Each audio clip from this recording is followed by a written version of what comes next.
आज त नौनलाई छस् त। तिमी जस्तो हो त महिना दिनमा नुहाउने। मेरो त 28-29 दिन भयो कि जिउ चिलाइहाल्छ। अब तेरो बिहा गर्नुपर्छ छोरा। हुन्छ हो आमा, तर सहान ल्याए अर्काले सही ल्याउँदो रहेछ।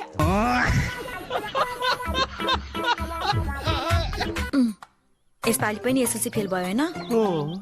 अनि जाँच यता दिन्छौ, उता पास कसरी हुन्छ त? अब यता चाहिँ पास हुन्छ हैन त?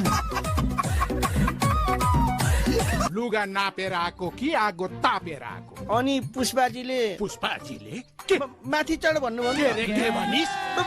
रुखा माथि चढ भन्नुभयो।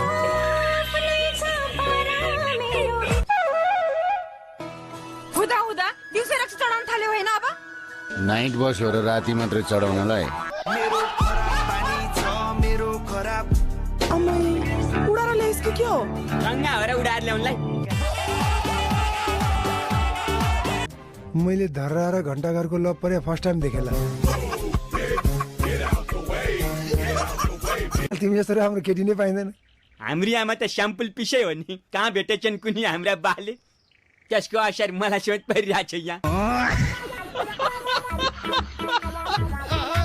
फेरि बिहाको कुरा ननिकाल है आमा। तिमीले बासँग चाँडै बिहा गरेर के पायो भन त? तँलाई पाइन तँलाई।